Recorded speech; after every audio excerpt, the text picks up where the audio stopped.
So thank you all for coming, and Matthew, over to you. Thank you. Thank you very much. Well,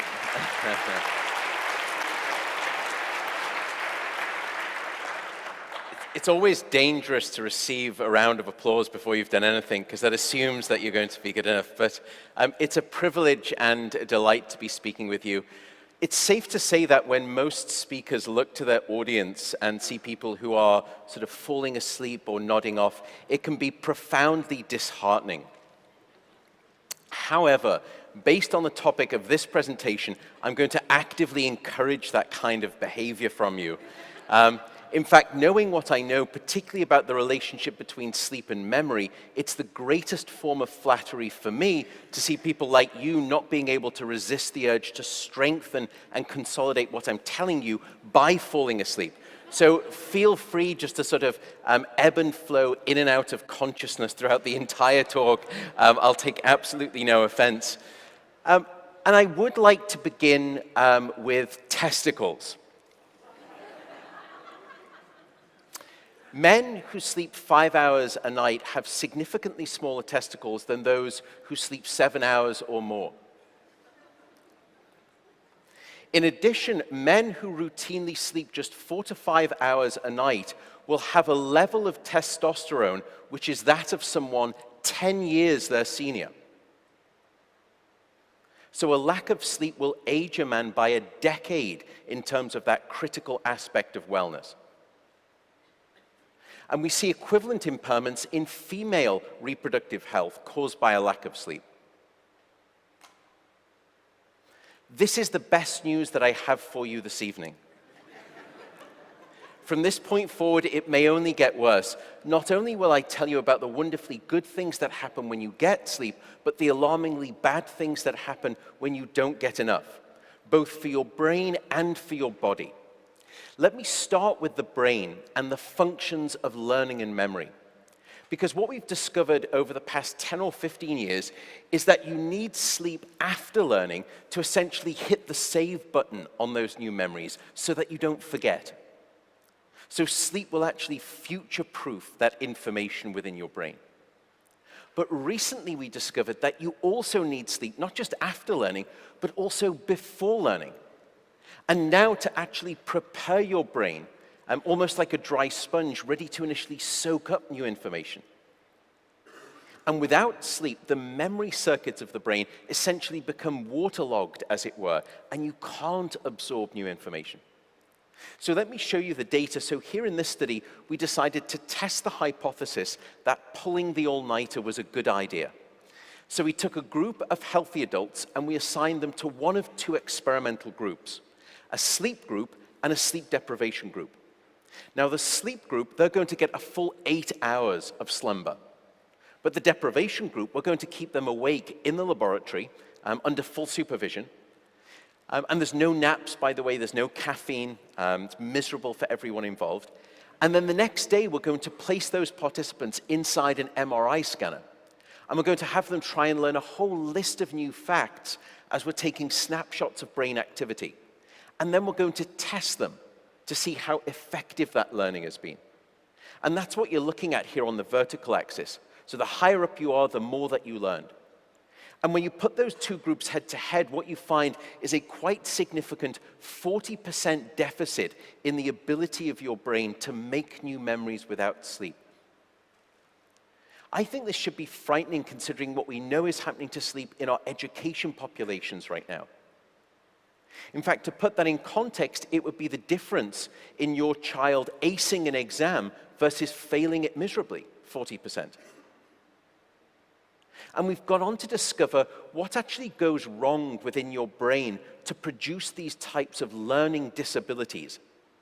And there's a structure that sits on the left and the right side of your brain called the hippocampus. And you can see it here in these sort of orange-yellow colors. Think of the hippocampus like the informational inbox of your brain. It's very good at receiving new memory files and then holding on to them. And when we looked at this structure in those people who'd had a full night of sleep, here in green, we saw lots of healthy learning-related activity. Yet in those people who were sleep-deprived, we actually couldn't find any significant signal whatsoever. So it's almost as though sleep deprivation had shut down your memory inbox, and any new incoming files, they were just being bounced. You couldn't effectively commit new experiences to memory. And parenthetically, if you'd like to know what life is like without a functioning hippocampus, just watch the movie Memento. I suspect some of you have seen this. It's a great movie. This gentleman suffers brain damage, and from that point forward, he can no longer make any new memories. He's what we call densely amnesic. The part of his brain that was damaged was the hippocampus, and it is the very same structure that sleep deprivation will attack and block your brain's capacity for new learning. So that's the bad that can happen if I were to take sleep away from you. But let me just come back to that control group here in green. Do you remember those folks that got a full 8 hours of sleep? Well, we can ask a very different question. What is it about the physiological quality of your sleep when you do get it that restores and enhances your memory and learning ability each and every day? And by placing electrodes all over the head, what we've discovered is that there are big, powerful brainwaves that happen during the very deepest stages of sleep that have riding on top of them these spectacular bursts of electrical activity that we call sleep spindles. And it's the combined quality of these deep sleep brainwaves that acts like a file transfer mechanism at night, shifting memories from a short-term vulnerable reservoir over to a more permanent long-term storage site within the brain, and therefore protecting those memories and making them safe. And it's important, by the way, that we understand what it is during sleep that transacts these memory benefits, because there are real medical and societal implications. And let me just tell you about one area that we've moved this work out into clinically, which is the context of aging and dementia. Because I think it's no secret, of course, that as we get older, our learning and memory abilities begin to fade and decline. But what we've recently discovered, too, is that a physiological signature of aging is that your sleep gets worse. And not just any type of sleep, especially that deep quality of sleep that I was just discussing. And only last year, we finally published evidence that these two things, they're not simply co-occurring. They are significantly interrelated. And it suggests that the disruption of deep sleep is an underappreciated factor that is contributing to what we call cognitive decline or memory decline in aging, and most recently we've discovered in Alzheimer's disease as well. Now, I know this is somewhat depressing news. It's in the mail, it's coming at you. But there's a possible silver lining here. Because unlike many of the other factors that we know are associated with brain aging, for example, changes in the physical structure of the brain, or even changes in the blood flow dynamics of the brain, those are fiendishly difficult to treat. And we in medicine, we have no good approaches right now. But that sleep is a missing piece in the explanatory puzzle of aging and Alzheimer's is exciting because we may be able to do something about it. And one way that we are approaching this at my sleep center is not by using sleeping pills, by the way. They unfortunately do not produce naturalistic sleep, and they've been associated with a significantly higher risk of death as well as cancer. And I'm happy to speak about that during the Q&A. But instead, we're actually developing a method based on this. It's called direct current brain stimulation. You insert a small amount of voltage into the brain, so small that you typically don't feel it, but it has a measurable impact. Now, if you apply this stimulation during sleep in young, healthy adults, as if you're sort of singing in time with those deep sleep brainwaves, not only can you amplify the size of those deep sleep brainwaves, but in doing so, we can almost double the amount of memory benefit that you get from sleep. The question now is whether we can translate the same affordable, potentially portable piece of technology into older adults and those with dementia. Can we restore back some healthy quality of deep sleep? And in doing so, Can we salvage aspects of their learning and memory function? That is my real hope now. That's one of my moonshot goals, as it were, with sleep. So, oh, by the way, I should note, because I always get asked the question, people say, where can I buy one of those devices? I want one yesterday and I want 5 more tomorrow. They are not yet currently approved for use in sleep. You can buy them on the internet. I strongly advise against that. You go onto YouTube, if you Google around, people have misaligned the voltage, they've got skin burns, they've lost their eyesight for several days. Don't try this at home. We're desperately trying to bring this to fruition. So that's sleep for learning, memory, aging, Alzheimer's disease. That's sleep as an example for your brain. But sleep, of course, is just as essential for your body. We've already spoken a little bit about sleep loss and your reproductive system. Or I could tell you about sleep loss and your cardiovascular system. And that all it takes is 1 hour. Because there is a global experiment performed on 1.6 billion people across 70 countries twice a year. And it's called daylight savings time. Now, in the spring, when we lose 1 hour of sleep, we see a subsequent 24% increase in heart attacks the following day. In the autumn, when we gain an hour of sleep, we see a 21% reduction in heart attacks. Isn't that incredible? And you see exactly the same relationship for car crashes, road traffic accidents, even suicide rates. But as a deeper dive, I actually want to focus on this, sleep loss and your immune system. And here I'll introduce these delightful blue elements in the image. They are called natural killer cells. And you can think of natural killer cells almost like the Secret Service agents of your immune system. And they are very good at identifying dangerous, unwanted elements and eliminating them. In fact, what they're doing here is embedding themselves into a malignant, a cancerous tumor mass, and destroying it. So what you wish for is a virile set of these immune assassins at all times. And tragically, that's what you don't have if you're not sleeping enough. So here in this study, you're not going to have your sleep deprived for an entire night. We're simply going to restrict your sleep to 4 hours for one single night. And then we're going to look to see what is the percent reduction in immune cell activity that you suffer. And it's not small, it's not 10% or 30%. There was a 70% drop in natural killer cell activity. That's an alarming state of immune deficiency. And it happens quickly, essentially after one short night of sleep. And you can perhaps now understand why we're finding significant links between short sleep duration and your risk for the development of numerous forms of cancer. Currently, that list includes cancer of the bowel, cancer of the prostate, and cancer of the breast. In fact, the link between a lack of sleep and cancer is now so strong that recently the World Health Organization decided to classify any form of nighttime shift work as a probable carcinogen. Jobs that may induce cancer because of a disruption of your sleep-wake rhythms. So you may have heard of that old maxim, that you can sleep when you're dead.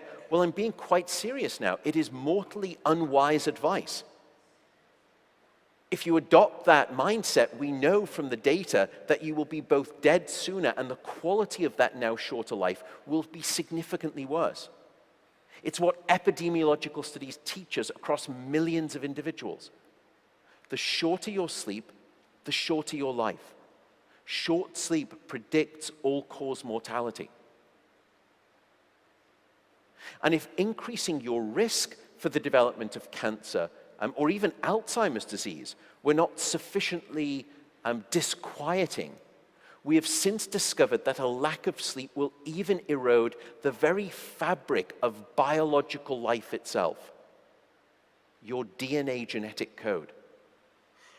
So here in this study, they took a group of perfectly healthy adults and limited them to 6 hours of sleep a night for 1 week. And then they measured the change in their gene activity profile relative to those same individuals when they were getting 8 hours of sleep a night. And there were two critical findings.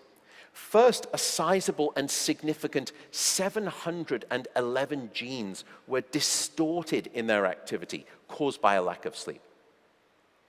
And this is relevant, by the way. We know that 1 out of every 2 adults in developed nations is trying to survive on 6 hours of sleep during the week. The second result was that about half of those genes were actually increased in their activity, the other half were decreased. Now, those genes that were actually switched off by a lack of sleep were genes associated with your immune system.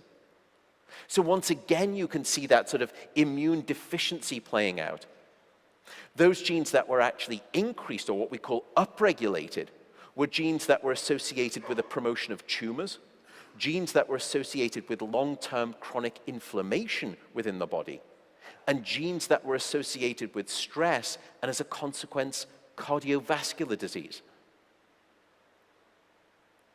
There is simply no aspect of your wellness that can retreat at the sign of sleep deprivation and get away unscathed. It's almost like a broken water pipe in your home. Sleep loss will leak down into every nook and cranny of your physiology. Even tampering with the very DNA nucleic alphabet that spells out your daily health narrative. And at this point, you may be thinking, oh my goodness, so how do I get better sleep? What are your tips for good sleep? Well, I think we'll go into detail, but I have at least 2 tips. And beyond avoiding the damaging and harmful impact of alcohol and caffeine on sleep, and, by the way, if you're struggling with sleep at night, you should avoid naps during the day. The 2 additional pieces of advice are this. The first is regularity. So go to bed at the same time, wake up at the same time, no matter whether it's the weekday or the weekend. Regularity is king, and it will anchor your sleep and improve the quantity and the quality of that sleep. The second is keep it cool. Your body needs to drop its core temperature by about 1 degree Celsius to initiate sleep and then to stay asleep. And it's the reason you will always find it easier to fall asleep in a room that's too cold than too hot. Because too cold is taking you in the right temperature direction for good sleep. So finally, in sort of taking a step back, what is the mission-critical statement that I would love to leave you with at this stage? Well, I think it would be this. Sleep, unfortunately, is not an optional lifestyle luxury. Sleep is a non-negotiable biological necessity. It is your life support system, and it is Mother Nature's best effort yet at immortality. And the decimation of sleep throughout industrialized nations is having a catastrophic impact on our health, our wellness, even the safety and the education of our children. It is a silent sleep loss epidemic, and it is fast becoming one of the greatest public health challenges that we face in the 21st century. I believe it is now time for us to reclaim our right to a full night of sleep, and to do so without embarrassment or that unfortunate stigma of laziness. And in doing so, we can be reunited with the most powerful elixir of life, the Swiss Army knife of health, as it were. And with that soapbox rant over, I will say at this point, good night, good luck, and above all, I do hope you sleep well. Thank you very much. Thank you. Thanks a lot. It's not time to sleep, I think, just yet. Thank you very much. I think for that, it's obviously, a lot of that is quite alarming. And before we go into what we can do and hope that slightly more optimistic things for people to go away with, And this answer, I think, depends perhaps on the age of the person asking. But if you're listening to that and you haven't prioritized sleep up until now, is it too late? So firstly, let me say that when I speak about sleep as sort of not a luxury item and it's non-negotiable, I also do understand, of course, working in the field that 10 to 15% of the population struggles with sleep. And so they give themselves the opportunity, but biologically, physiologically, psychologically, and there's a number of reasons, they can't obtain or generate that sleep. So I just note that I have complete sympathy for that. I'm not trying to dismiss that. Is it too late to start? It is never too late to start, with one caveat. Firstly, sleep is not like the bank. You can't accumulate a debt and then hope to pay it off at a later point in time, let's say at the weekend. So sleep in that sense is an all or nothing event. And by the way, we can ask the question, why isn't there a system why isn't there a credit system for sleep? Because there is biological precedent for this, and it's called the fat cell. Because there were times during our evolutionary past when we faced famine and feast. And your body came up with a solution for that called the fat cell, the adipose cell, so that when you had a feast, you could store that caloric energy as fat, and when you went into famine, you could spend it like credit when you went into debt. Where is the fat cell for sleep? And the answer is, human beings are the only species that deliberately deprive themselves of sleep for no apparent reason. In other words, Mother Nature, throughout the course of evolution, has never had to face this challenge of sleep deprivation. So she's never had to build a safety net in place. That's why we implode so demonstrably when sleep gets short.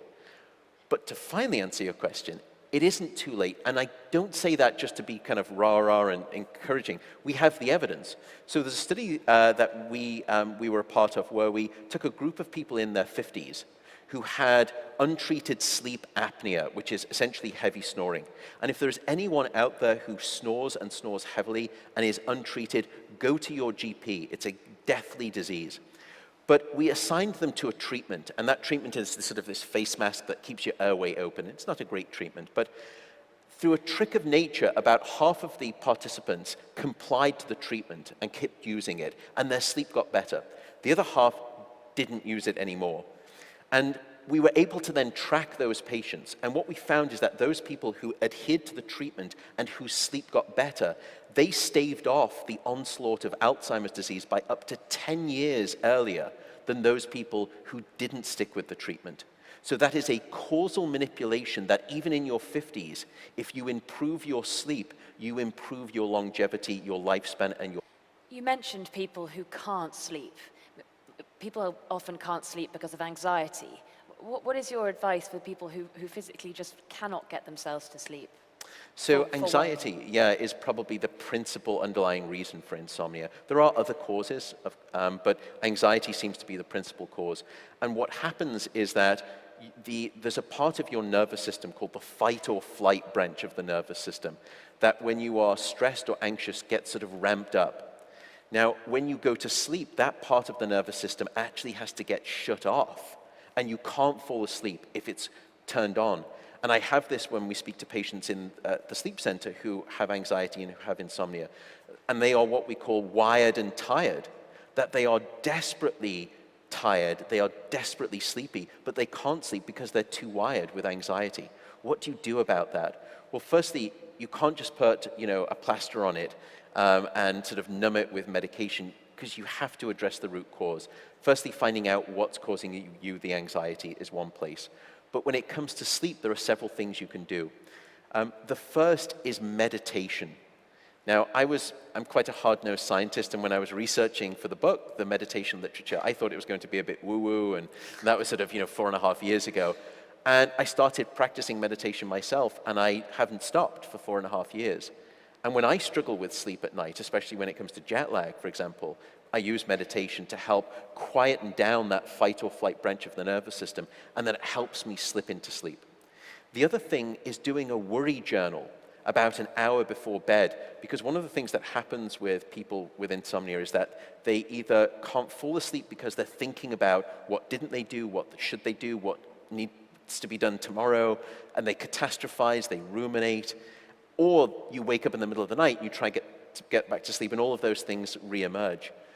That's where a worry journal comes in. So an hour before bed, just sit down and write out all of the things that are on your mind. And it's catharsis. It's sort of like vomiting out your anxiety and stress on the page. And it turns out the data is very robust. When you do that, you fall asleep in half of the time that you would otherwise.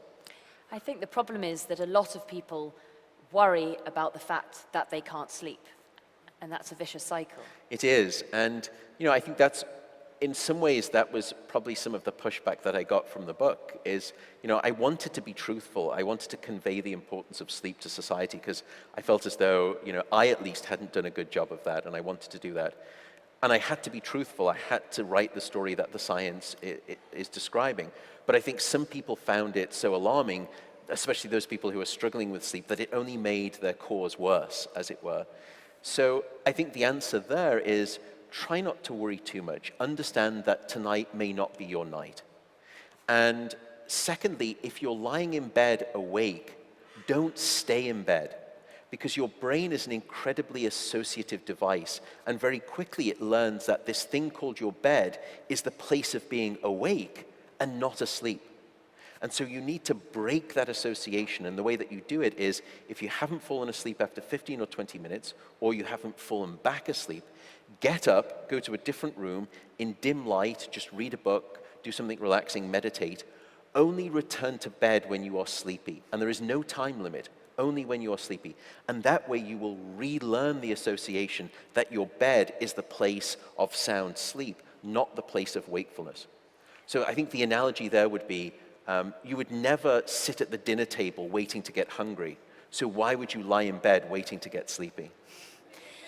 I want to come back to some of the optimal conditions and the things we should do, but you mentioned sleeping pills in your talk, and I think you've said that they absolutely don't produce natural sleep. We should keep away from them.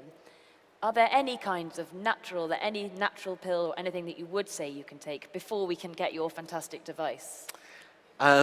So we don't know of any pharmacological compounds that have been produced yet that produce A, naturalistic sleep, or B, really exceed anything that you see with placebo. And the fact that those sleeping medications come with a collection of deleterious effects led in America, for example, in 2016, the American College of Physicians made a landmark recommendation based on the weight of that danger relating to sleep medications and how little they truly benefit above and beyond placebo. They said sleeping pills must no longer be the first-line recommendation for insomnia. The alternative, and we have a good one, is called cognitive behavioral therapy for insomnia, or CBTI. So if anyone is interested in this, if you just go to the NHS website and type in CBTI or type in insomnia and look for cognitive behavioral therapy for insomnia, you will find it. They do a great job of introducing it. You can do a little sleep test to see how bad your sleep is. So we have a safe psychological treatment for insomnia that is just as effective as sleeping pills in the short term, but what's great is that once you stop working with the therapist, you continue on with the benefit in terms of sleep improvement. Whereas with sleeping pills, if you stop them, not only do you go back to the bad sleep that you were having before, you actually have what's called rebound insomnia, which is that your sleep is even worse than it was when you started taking them. The other thing you say keep off is alcohol and caffeine. All together? Or when are you able to drink coffee and when alcohol and still be able to sleep? Yeah, so I'm generally an unpopular person, but these make me deeply unpopular. So let me sort of go through them. Alcohol is probably the most misunderstood sleep aid out there. It's not a sleep aid at all. People often turn to alcohol to help them with sleep. But it's a problem for three reasons. Firstly, alcohol is a class of drugs that we call the sedatives. And sedation is not sleep. But when you drink in the evenings, you mistake the former for the latter. But alcohol is just knocking out your cortex and sedating you, and that's not sleep. The second problem is that alcohol will actually fragment your sleep. So you will wake up many more times throughout the night. And that leads you to the next morning feeling unrefreshed by your sleep and unrestored. The third thing about alcohol is that it's very good at blocking your dream sleep, what we call rapid eye movement sleep, or REM sleep for short. And REM sleep is essential for both brain and body, just as much as deep sleep is essential. So on all of those three grounds, alcohol is to be avoided. Even one glass with dinner, we can demonstrate some of those effects. Now, I want to be clear, life is to be lived to a degree, and I don't mean to be puritanical. How you want to live your life is completely up to you. What I want to do, however, is empower you with the knowledge of sleep science so that you can then make an informed decision as to how you would like to live your life.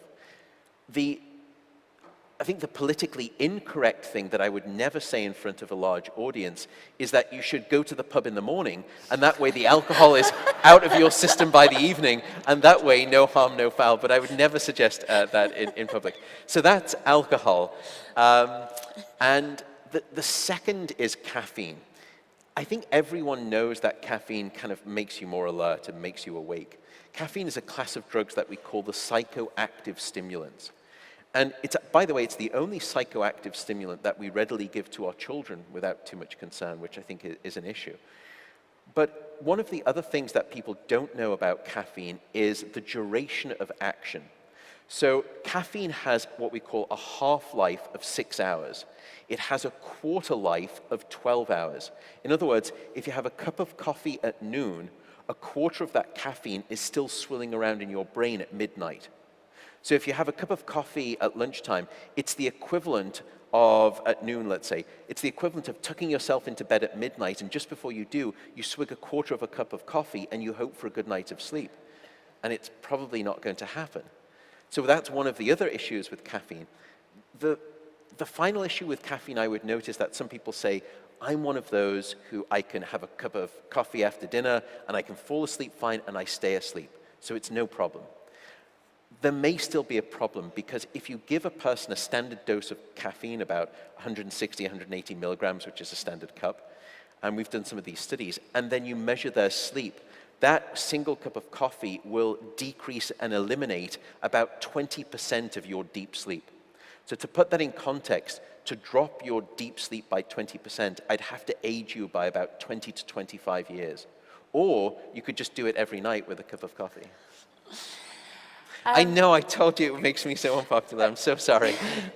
Such a downer. There have been some talk about this recently, I think, comparing what they do in Japan. What about food and when you should eat in terms of aiding a good night's sleep? Should we be eating a long time before we go to bed? So the relationship between sleep and food, it's probably one of the most under-researched areas. What we certainly know is that firstly, in terms of diet, a diet that is high in sugar and low in fiber is bad for sleep. You typically don't sleep well. That said, a diet that's high in sugar and low in fiber is just about bad for everything.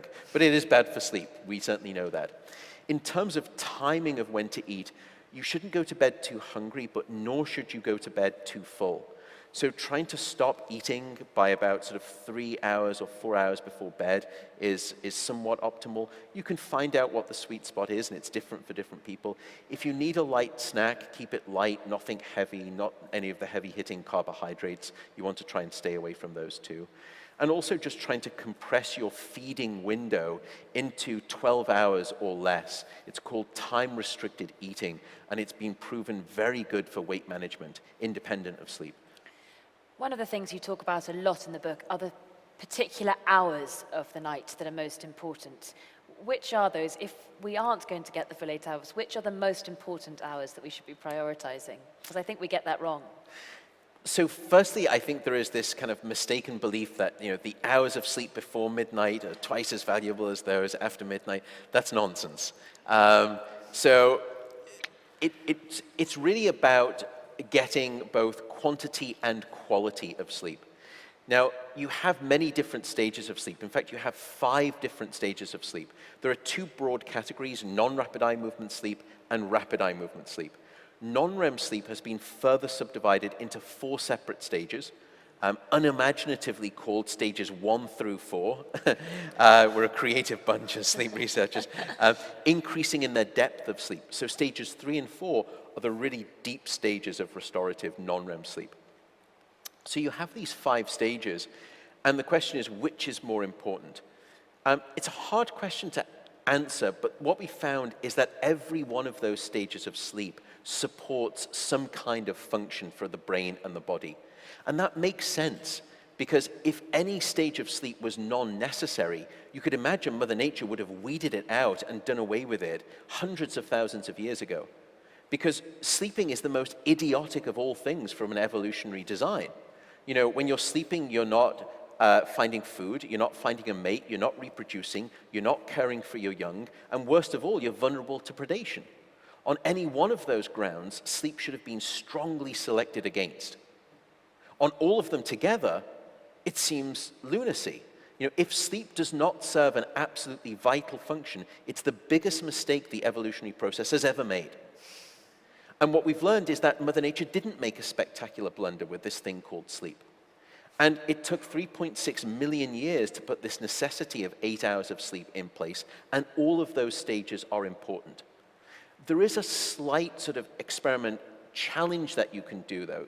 You can say, which is more critical for your absolute life survival?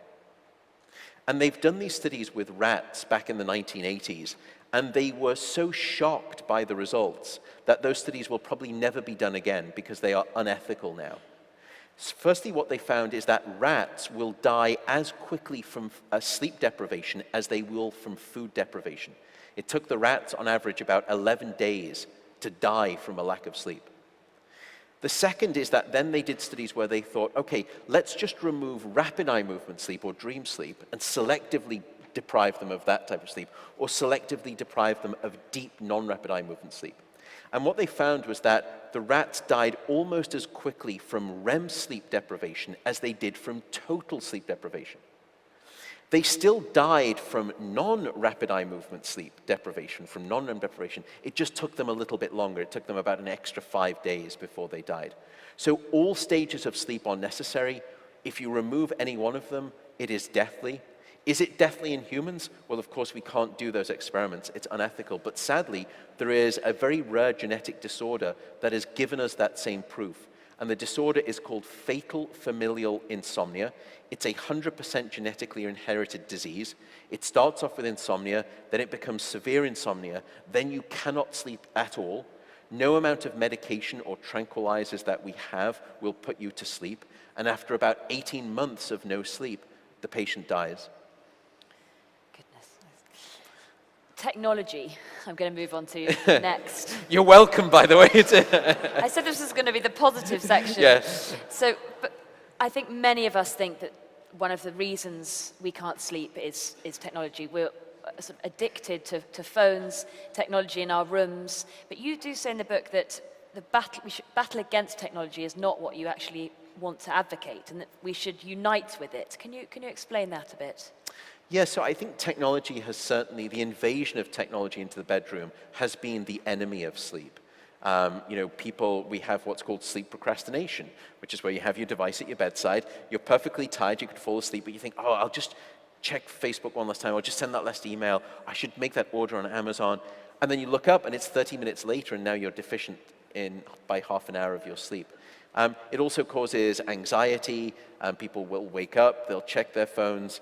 If they don't do that, the first thing they do in the morning is swipe right, and then this tsunami of anxiety washes in. It's a terrible thing to train your brain to expect when you wake up in the morning. And then blue light from these light-emitting devices will block a hormone called melatonin at night, and that will actually prevent healthy sleep. So all of those things we know are documented and have harmed sleep. But the genie of sort of technology is out the bottle, and it's not going back in. So to be puritanical about it there as well is just not going to serve. So I think what we need to do is work with technology. And sleep tracking, I think, is a good example of this. The sleep trackers that are out there right now, they're not completely accurate. They're not as accurate as my sleep laboratory. You know, I wear one of these rings that tracks my sleep, and people wear wristwatches or head devices. And I think that's good because in medicine, what we typically say is what gets measured gets managed. And simply having an awareness of something that you are usually non-consciously and therefore non-aware of is a good thing. Can it, in some people, create sleep anxiety because you see that you're not getting enough? Yes, it can, and that's the trade-off. But what that technology will ultimately do is not only will we start measuring your sleep, once we start measuring it, we can start to then try to provide you tailored, bespoke sort of sleep prescriptions for you, the individual. If you're having problems falling asleep, that's a different set of advice that I would give you than if you're having problems staying asleep. Or if your bedtimes are very erratic, that you're going to sleep, late during the week and then sort of early during the weekend, or vice versa, which is the majority of what most people do, we can give you recommendations there too. So we can close the loop and we can start to understand you, the individual specifically, and give you the help that you need. So I think, and then we've got brain stimulation technology in older adults and those with dementia. Can we help people, recover better from things like stroke? Because we know that sleep is critical for brain plasticity and brain rewiring. That's another sort of target that we have of that brain stimulation device. So I think technology is going to be the salvation of technology's ills against sleep, ultimately.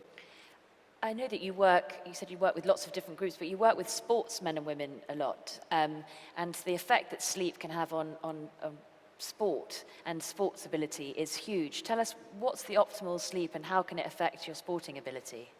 Yeah, so sleep is probably the greatest legal performance-enhancing drug that few athletes are abusing enough. And you see it in some discrete athletes. So Roger Federer claims to sleep around about 12 hours. He does that with about 10 hours at night and about a 2-hour nap during the day. Usain Bolt, the famous sprinter, slept somewhere between 9.5 to 10 hours a night. I believe one of the world, and he takes naps strategically during the day. And one of the world records that he broke, he'd only been awake for about 35 minutes beforehand after sleeping, and then came out and broke a world record. They all know the power of sleep, and they use it. The basketball player LeBron James sleeps 12 hours as well, and we work with all of these athletes. So it's not just that sleep enhances your performance on the day. I think where most sports teams neglect sleep, they're starting to gain some awareness of it before the game or the performance. It's after it's after performance where sleep is critical, because that's where you need recovery and restitution of tissues. So when you're sort of performing at that high level, you typically have chronic inflammation within the body. And sleep is fantastic for reducing that chronic inflammation. So your speed of recovery is markedly improved when you get sleep after a performance. And most sports are daisy chaining one game after the next. So it's not just about performing on one single event, it's about recovering and making sure that you can make it to the next game and the next game and the next game. That's why sleep after every performance is just as important as sleep beforehand. We also know that when athletes start to shortchange on their sleep, bad things happen to them. So if you're sleeping 6 hours or less as an athlete, your time to physical exhaustion is dropped by 30%. So in other words, let's say you're training for a 10K run, and then you have a bad night of sleep before the run, you're now going to get exhausted by kilometer 7 rather than kilometer 10. Next, your peak muscle strength decreases. Your ability to expand or sort of exhale carbon dioxide decreases. Your ability of your lungs to inhale oxygen decreases. Even your body's ability to perspire effectively and cool itself while performing is also decreased when you're not getting enough sleep. So just about every metric that we've looked at in the sports arena sort of decreases markedly in a linear fashion with less and less sleep. And the final thing is injury risk. We looked at a study where we took a group of athletes across a season and asked what was their injury risk. And we've been tracking their sleep. And then we bucketed those athletes into the amount of sleep that they were getting: 9 hours, 7 hours, 6 hours, 5 hours. And there was a linear relationship. The less sleep that you had, the higher your injury risk. When you were sleeping 6 hours or less, you had an 80% chance of getting injured during the season. If you were sleeping 9 hours a night, you were only, I think it was at 15 to 20% injury risk. So a marked difference. And it's not just in sport, of course, that your productivity improves when you slept. It's all across the board. But as a sportsman or woman, you can sleep. Usain Bolt can sleep till 25 minutes before his race. But most of us can't Essentially ring up a boss and say, do you know what, I'm going to be much more productive for you today. I'm just going to spend another 3 hours in 3 bed. days would be good 3 too. days, 3 hours in bed before I come in. You're advocating really a wholesale change of our culture and society in order for us to reclaim sleep. But how can we do that? I am, and I think it's not just within the individual that change needs to happen. It has to happen at every level of society. So let's start right at the top, at government levels. I have never seen a major first world government have a public health policy regarding sleep. Why not? We've got them for diet, exercise, risky behaviors, drugs, drink driving. Where is that policy for sleep? Secondly, let's take a step down and think about it within medicine. Doctors on average, and the study just came out 7 days ago, on average across most curricula, doctors will have only about 1.5 hours of sleep education. So less than 1% of the medical curriculum is concerned with sleep. This is 1/3 of your patients' lives, doctors. And secondly, that 1/3 of their life asleep has such a manifold effect on their 2/3 of their life awake. So why aren't we having, those posters, those informational posters around hospitals and in your GP surgery, where it says, best practices for not getting the flu, don't sneeze, cover your mouth. Why don't we have a chart that speaks about the harmful effects of not getting enough sleep and tips to get better sleep? And part of the reason is that it's not doctors' fault because they don't get enough education. How are they supposed to know that sleep is this essential ingredient to a lifespan and a health span that's longer? Then I think we can take it down to a step of education in schools. I did a survey. I remember back at my school, I would have those lectures, about sort of safe sex and drinking and drugs, but nobody came in to tell me about the importance of sleep. Why not? We should have that educational module in all schools as well. And then finally, at the level of the family, what happens is that if you look at teenagers and their parents, and you ask parents, is your teenager getting sufficient sleep? 72% of parents of teenagers say, yes, my teenager is getting enough sleep, when in fact only 11% of teenagers are getting the sleep that they need. And parents have this kind of sleep neglect, and there's this parent-to-child transmission of sleep neglect where they chastise their child for getting sufficient sleep, and you sort of get labeled as being slothful. And then what happens is that when those children grow up, they will repeat that same type of behavior to their children, chastising sleep as a behavior. So it has to happen at the government level, at a medical level, at the school level, within the family level, and then finally at the individual level. Talking about the school level, I think you say that it's lunacy that the young have to get up so early for school. Is that something that should change too then? It absolutely should do, and the studies have been done. There have been countless school systems throughout Europe and also in America that have shifted their school start times, and the data are very impressive. Firstly, not surprisingly, based on the data I just showed before, academic grades increase. But what we also found is that behavioral problems decrease, truancy rates decrease, and psychological and psychiatric referrals also decrease. But there was something else that happened in this story of later school start times that we did not anticipate, which is that the life expectancy of students actually increased. And you may be thinking, how does that work? I don't understand it. Well, one of the leading causes of death in late-stage teenagers in most developed nations is not suicide. That's second. It's car crashes. And in one study in America, I think it was Teton County in Wyoming, they shifted their school start times from 7:35 in the morning to 8:55 in the morning. And then that following year, they measured the change in road traffic accidents in just this narrow age range of 16 to 18. Now, the only thing that was more impressive than the 1 hour of extra sleep that those kids reported getting was the drop in car crashes. There was a 70% reduction in vehicle accidents that following year. To put that in context, the advent of ABS technology, anti-lock brake systems in cars, that sort of prevents you from locking up under harsh braking, that dropped accident rates by 20 to 25%, and it was deemed a revolution. Well, here is a simple biological fact. getting enough sleep, that will drop accident rates by 70%. So if our goal as educators truly is to educate and not risk lives in the process, then we are failing our children in a quite spectacular manner with this incessant model of early school start times. I want to get on to questions from the audience. My last thing is about gender, which I did not realize, but is it true then that women suffer from insomnia more than men?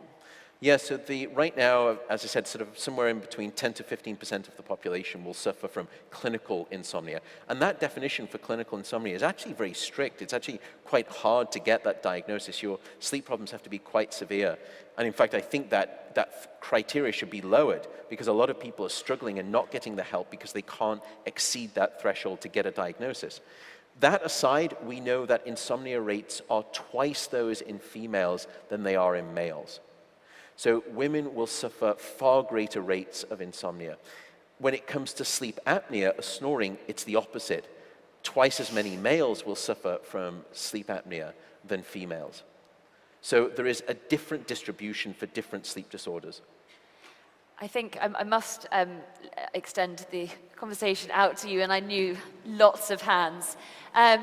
We'll take questions in pairs and try and get through more that way. So why don't we there's two, oh, okay, they're gone. Right, yes. Hi. If you go first, and then have you got a mic with someone? Yes, thank you. My question is about the early years of childhood when mothers tend to be extremely malnourished and sleep and don't really have much of a choice in that regard. And that must be an evolutionary byproduct to some extent. So what do you tell all the sleep-deprived young mothers? Sleep-deprived mothers, and then, where's the other mic? Hi. Oh, I've got the mic. Yep. My question is, well, I work for the NHS, and I find it very difficult to explain to my colleagues about the sleep debt that you mentioned earlier. And they just say, oh, you know, they do 4 shifts in a row in a week, and they say they sleep it off on the day off. I don't know how to explain it that you carry that debt. Could you just sort of mention it, explain it? Yeah, so let me start with this question to begin with. We know that shift workers, because of their disrupted sleep, firstly, if they're trying to sleep during the day or sleep at other times that are non-optimal relative to their sort of own predilection. So everyone here has what's called a chronotype. Are you a morning person or are you an evening person or somewhere in between? You don't get to decide. It's genetically hardwired and predetermined from birth. And there's very little that you can do in terms of wiggle room. And so if you're sleeping at a place that's mismatched on the sort of 24-hour clock face, you will suffer reduced quality of sleep and reduced quantity of sleep, especially if you're doing shift work. And that's the reason that the World Health Organization has classified nighttime shift work as a carcinogen. We also know that it doesn't stop at cancer. We know that shift workers have far higher rates of diabetes, far higher rates of cardiovascular disease as well as stroke, and also they're far more likely to have excessive weight and or be obese. And so the evidence there in terms of having that mismatch is very clear. Now, what do we do about that as society? Well, it's very difficult because, you know, if I have an appendicitis at 4 o'clock in the morning, I'm desperately grateful to the people who are working there and who are going to save my life. But I think we can think more strategically about it. You know, if we know the chronotype of people. If you're an extreme evening type, then maybe it's easier for you to work the night shift. If you're an extreme morning type, maybe you should come in and replace them at 4 o'clock in the morning because it's easier for you to get up at 3 o'clock to make that 4 o'clock shift. So we can be biologically more strategic to help that situation until something else comes along, technology that helps sort of advance us, where we can start to gradually throttle back on that type of brutal work. But it is brutal, and it has consequences, and those consequences are well known. The other brutality is parenting. So we know, of course, that that's one of the times in life where sleep gets very unpredictable, sleep gets very short. The recommendations are tricky. Firstly, sleep opportunistically. Sleep whenever you can. Try to get it whenever there is the opportunity at that time in life. If you are lucky enough to have a partner and you're co-parenting, then trying to think about having a shift system. Again, think about are you the evening type, so you can take sort of, the first half of the night because you don't mind staying up late, and then the morning type takes over the morning shift. So think about trying to hand off strategically in that way. Then for your child, there are a couple of tips as they get older. The first, just like adults, regularity. Set up a routine and do not deviate from that routine. Your body loves regularity, and even your child's body, even though it doesn't yet have a strong circadian rhythm, it still likes regularity and will respond well to it. Finding a wind-down routine before bed, whether that's reading or doing a jigsaw puzzle, that seems to help. There was a great study published just a couple of weeks ago from Sheffield, where they sort of did this intervention with kids, and they increased sleep in kids by about 2 hours by firstly keeping things regular, having a wind-down routine, also taking toys out of the bedroom, because toys tend to be a trigger, a cue for activation, for fun, for being excited. So making the sleep environment a calm sleep environment. And then finally, getting your child to get daylight during the day, especially in the morning, and being physically active. If you combine all of those things together, you ensure the greatest likelihood of good sleep in your child. Okay, let's take two more. This gentleman here with his hand high up. And then, yeah, that one. Oh, hi there. You touched on this briefly earlier, but how robust is the science and I guess the research around sleep or lack of sleep as a risk factor for developing something like Alzheimer's disease? And then there's... Yeah, hi. Could you talk a bit about how SSRIs might interact with sleep and affect sleep, particularly because, for instance, when people come off SSRIs, sometimes they have incredibly vivid dreams and increased REM activity. And I just wonder if that's a concern for you about the use of SSRIs and their effect on sleep. Yes, so I'll take the Alzheimer's question first. Yeah, I don't make that statement sort of flippantly, but insufficient sleep is probably the most significant lifestyle factor determining whether or not you will develop Alzheimer's disease at this stage. And that evidence is causal. If it was just associational, I wouldn't be so bullish. But we now have causal demonstrations. So in mice, if you sleep deprive them for one night, you get an immediate buildup in the sticky toxic protein called beta amyloid in the brain. And recently, they did the same study in humans, where they actually deprived them of deep sleep, and I'll come back to why it was deep sleep in a second. And then they did a spinal cord puncture and then removed the spinal fluid, which picks up the amount of toxic protein that's circulating in the brain. It's a proxy for that. And even after just one night of decreasing deep sleep, you saw an increase in the amount of beta amyloid circulating within the spinal fluid. Both of those are causal pieces of evidence. Both of those happen after just one night. It's quite striking. Why is that the case? The reason is that about 5 years ago, a team at Rochester University in America made a landmark discovery. What they found is that you have a sewage system in the brain. Now, everyone's familiar with the sewage system of the body. It's called your lymphatic system. Well, we never thought that the brain had one, but it does. It's called the glymphatic system, after the cells that make it up, called glial cells. And at night, that sewage system kicks into high gear. And in fact, you get about a 20-fold increase in the cleansing of the brain when you go into deep sleep. So it's sort of like good night, sleep clean, as it were. And if you don't get that cleaning of the brain, you don't wash away that sticky toxic protein. So every night that you're short sleeping, you're increasing the deposition of this toxic beta amyloid. Every night you're not sleeping, you're increasing your Alzheimer's disease risk. And that's why now we can look back on those epidemiological studies that show that people who are short sleeping are far more likely to have greater amounts of beta amyloid in their brain and more likely to also develop Alzheimer's disease. And we're now just finding the same evidence for the other protein culprit that underlies Alzheimer's disease, which is called tau protein. So both of those now have sleep links. The question about SSRIs is an interesting one. They're called serotonin reuptake inhibitors, or selective serotonin reuptake inhibitors. they do seem to disrupt sleep.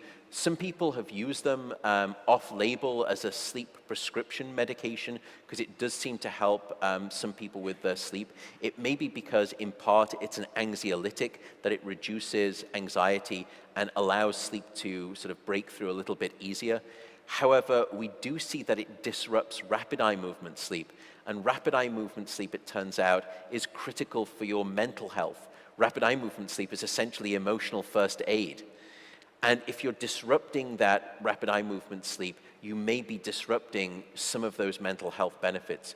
We don't really have the causal studies that inform us yet to suggest that we shouldn't be using those, but certainly we know that SSRIs disrupt the natural cycles of sleep. Okay, let's take two more. Gentleman there at the back in the middle. No, at the back, just there. His hand up.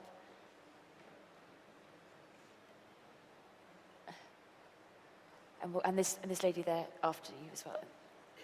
Yeah. Okay, do you want to go first? Yeah. Yep. Is it a problem if we sleep too much? Could you just raise your hand? Is it a problem if we sleep too much? If we sleep too Okay. much. And Hi. I have a blood condition, which means that I'm prone to clot. After reading your book, I did a little experiment where I plotted the thrombotic events, the blood clots I'd had in my life, and then on tracing paper, I plotted the sleep deprivation and sleep disruption. When I put the tracing paper over the top of the blood clots, I had a perfect match. Have you done any official research that's not my Mickey Mouse research into the correlation between thrombotic events and sleep deprivation or disruption? We have, and lots of other people have done that work too. And we know that once you start getting below 7 hours of sleep, the clot risk increases. We also know that's true for even something like calcification of the coronary arteries. Those studies have been prospective longitudinal studies. They've been very well controlled for. We throw everything in there that is an associated factor: your body mass index, your smoking history, your exercise history, your age. And even with all of those factors considered, sleep remains a statistically significant predictor of those things. We've got some data that is as yet unpublished, but as long as you don't go out and tell anyone about it, we've just found a link between fragmented sleep or poor quality sleep and atherosclerosis, so sort of the hardening of the arteries. And what was interesting is that it wasn't a direct effect of sleep. It was that your fragmented sleep triggered an increase in the inflammatory white blood cells in your body, and those inflammatory white blood cells were causing the hardening of the arteries, the plaque buildup in those arteries. So it's this sort of vicious chain of command. It's like the finger that flicks the domino is bad sleep that leads to long-term chronic inflammation, which predisposes you to atherosclerosis. So in that whole realm of cardiovascular disease, it is very well correlated now, and many of those studies are causal, both through animal experiments and also longitudinal experiments, which are pseudo sort of correlational causal. And then his question, can you sleep too much? Can you sleep too much? It's a fantastic question. That's a very good There is such a thing called hypersomnia. Excessive sleep. Where we typically see that is in patients with depression. But if you look at that data, it's actually that patients report staying in bed longer rather than sleeping longer because they just don't want to face the world. It's called anhedonia. It's a feature of depression that you just stay in bed. You don't want to get out into the world. But let's play with that question a little bit more. Let's just go with it theoretically. Is there such a thing as too much sleep? Well, I actually think, yes, there is. And that may sound strange coming from someone like me, but rest assured that it's the same thing for the two other vital ingredients of life, which is food and oxygen, and even water. You know, can you overeat? Yes, you can. Can you actually overhydrate? It happened in the 1990s with the ecstasy craze. Governments were saying you need to hydrate at clubs. People drank too much water. They had high blood pressure, and they had stroke and cardiovascular events. Can you get too much oxygen? Yes, you can actually have hyperoxemia, which actually damages brain cells because of free radical damage. So it's a U-shaped function. There's a sweet spot for everything. Is sleep a similar U-shaped function? I actually think it probably is. There probably is such a thing as too much sleep. Are most people in the modern world in danger of getting too much sleep? Au contraire. I'm going to take two more because we started a tiny bit late. Then you can all go straight home to bed. This lady here. There's just there, yeah, with your hand up high, just behind you. Okay. Yes, yeah. And then here. Okay, thank you. So I also wear a ring like yourself. It's the Aura, and track my sleep. And my question is, if you're looking at the amount of deep sleep and REM sleep that you're having, I know you're saying that it can go down as you progress through life. What should you be aiming for in terms of the percentage of deep sleep, the percentage of REM sleep, and the cycles you go in? Thank you. Hi, considering the different chronotypes, I'm a teacher, so I wanted to know what you think is the optimal time that teenagers should be starting school. Thank you both. So the optimal time, based on the evidence, is probably around 10 o'clock, 10:30 in the morning. And again, this is not their fault.